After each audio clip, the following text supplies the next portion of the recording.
व्याख्यान में आप सभी का स्वागत है। मैं doctor Santosh Meena, associate professor, department of history, government arts college Kota. आज इस व्याख्यान में हम प्राचीन भारत का इतिहास का एक प्रमुख टॉपिक राष्ट्रकूट वंश पर चर्चा करेंगे। सर्वप्रथम उनकी उत्पत्ति के बारे में जानेंगे।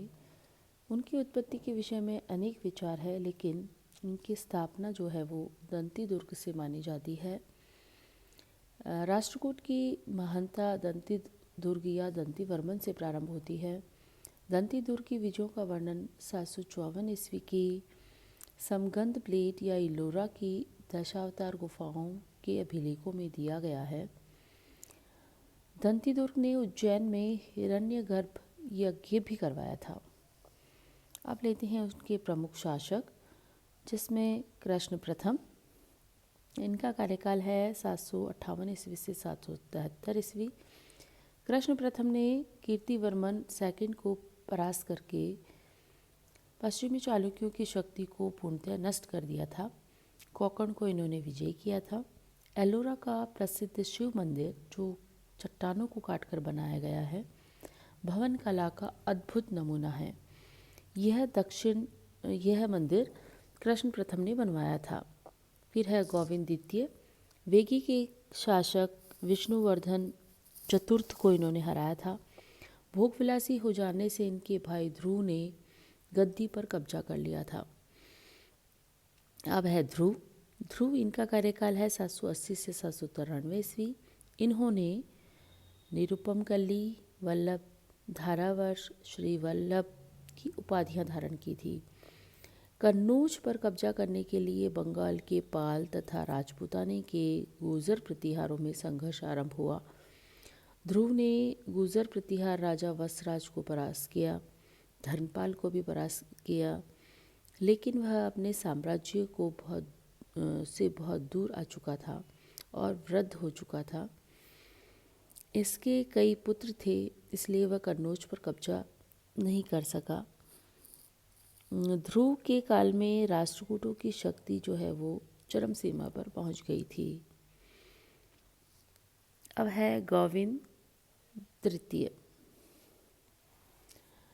ध्रुव ने अपने जीवन काल में ही गोविंद तृतीय को राजा बनाया। उनका सबसे बड़ा, उनके कोई पुत्र नहीं था। वल्लभ कुंभ जो है वो स्तंभ, वो बड़े थे। दोनों भाइयों में युद्ध हुआ। गोविंद तृतीय ने कन्नौज पर कब्जा कर लिया और धर्मपाल, नागभट्ट और चक्रायुद्ध ने गोविंद तृतीय की अधीनता स्वीकार कर ली और इनकी विजयों का वर्णन अमोध वर्ष की संजान प्लेट में भी किया गया है। श्रीलंका के शासक ने भी इनकी अधीनता स्वीकार कर ली थी। गोविंद तृतीय जब उत्तर भारत में थे, तब वल्लभ, पांड्य, केरल तथा गंगवंशी राजाओं के एक संघ बना लिया गया था और उसे भी गोविंद तृतीय ने असफल कर दिया था। गोविंद तृतीय ने कांची में शिव मंदिर बनवाया था। अब है अमोध वर्ष। इनका कार्यकाल है 814 से 878 ईस्वी। उसके बाद है कृष्ण द्वितीय। इनका कार्यकाल है 878 से 814 ईस्वी। इसने वंग, भंग, लाट, जो दक्षिण गुजरात, कलिंग और मगध के राजाओं को इन्होंने परास्त किया था। फिर है इंद्र तृतीय। प्रतिहारों से इन्होंने युद्ध किया और कन्नौज पर अधिकार कर लिया था। अमोध वर्ष द्वितीय, इन्होंने 917 ईस्वी में शासन किया था। फिर इसके बाद कई राजा हुए, जिसमें गोविंद चतुर्थ, अमोध वर्ष तृतीय, कृष्ण तृतीय, रवातिंग, कर्क द्वितीय।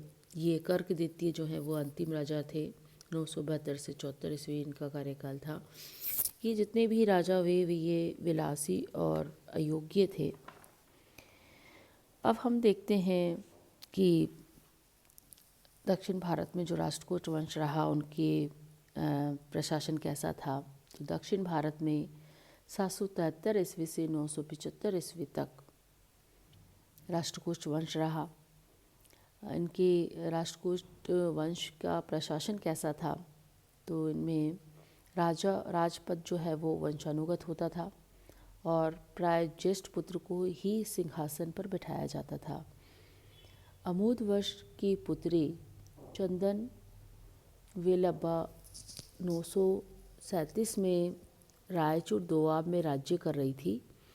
शील भट्टारिका ने अपने पति ध्रुव की आज्ञा के बिना भूमि अनुदान में दी थी। इससे ये पता चलता है कि स्त्रियों को भी समाज में उचित स्थान था।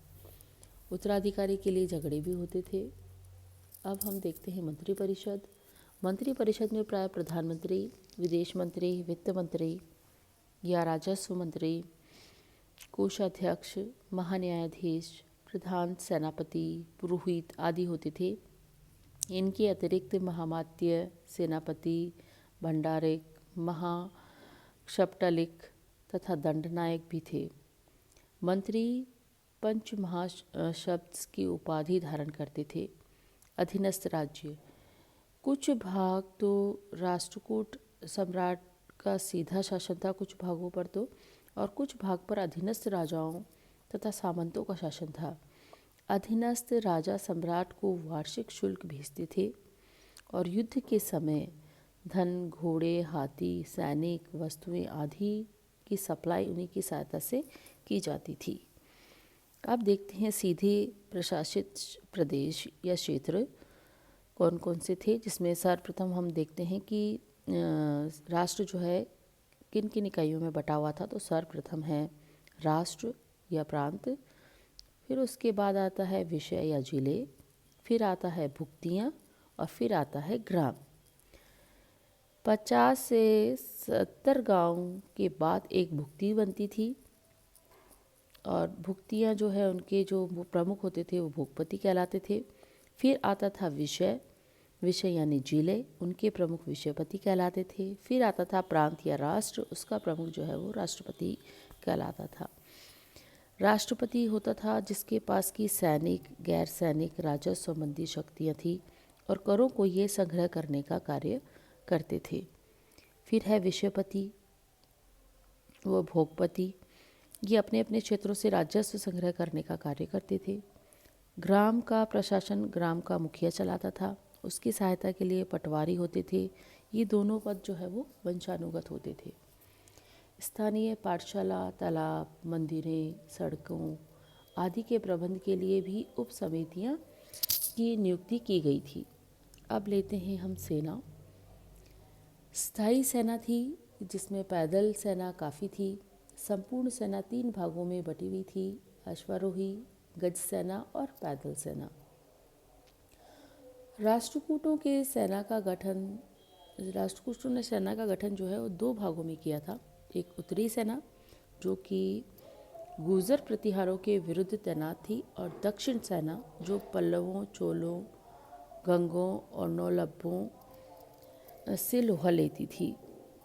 सेना का मुख्य कार्यालय जो है मलखेद में था। अब है राजस्व के स्रोत। आय का मुख्य स्रोत जो है वो भूमिकर था, जिसे भोग कर या उद्रंग भी कहा जाता है। यह उत्पादन का 1/5 भाग था। नियमित कर लिया जाता था जिसे भूमिकर या भोग कर कहा जाता था। यह होता था उपज का 1/4। निम्न करों का उल्लेख भी किया गया है: उद्रंग, ऊपरी कर यानी भोग या भाग कर। अब लेते हैं सामयिक कर। इसमें समय समय पर जब आवश्यकता पड़ने पर ये कर लिए जाते थे और इन करों में चाट भाट, प्रवेशा दंड, राज सेवा का नाम से लिया जाता था या वसंती दंड प्रमाण आदि ये कर होते थे। फिर है सामंतों से आय। ये सामंत समय समय पर राजा को कर दिया करते थे, जो कि आय का प्रमुख साधन था। फिर है राजकीय संपत्ति से आय या राज्य के अंतर्गत विभिन्न वनों, खानों, बागों आदि से भी राज्य को आय प्राप्त होती थी। फिर है दंड या जुर्माना, जुर्माने से भी राज्य को आय होती थी, ये भी आय का साधन था। अब हम लेते हैं सामाजिक व्यवस्था। इब्न खुर्दब के अनुसार समाज में 7 जातियाँ थीं: ब्रह्मा, कटारिया, सुंदरिया, बेसुरिया, संडालिया, साब्रकुफिया और लहूद। ये क्रमशः ब्राह्मण, क्षत्रिय, वैश्य, शूद्र और चंडाल हैं। लहूद जाति के लोग जो हैं वो मदारी, नर्तक और जादूगर होते थे। अल बरूनी ने इन जातियों की संख्या 16 बताई है। अंतरजातीय विवाह भी प्रचलित थे, संयुक्त परिवार प्रचलित थे, प्रदा प्रथा नहीं थी, सती प्रथा का प्रचलन कम था। अब हम देखते हैं धार्मिक स्थिति। राष्ट्रकूटों के समय वैष्णव और शैव धर्म की उन्नति हुई, बौद्ध धर्म का पतन हुआ। बौद्ध धर्म का मुख्य केंद्र जो है वो कन्हेरी था, जिसके सिक्कों पर विष्णु, शिव आदि की मूर्तियाँ बनी हुई थी। दंती दुर्ग ने उज्जैन में हिरण्यगर्भ यज्ञ करवाया था और अरबों के ऊपर विजय के उपलक्ष्य में भी यह यज्ञ किया गया था। तो इस प्रकार जो है राष्ट्रकूट वंश यहीं समाप्त हुआ।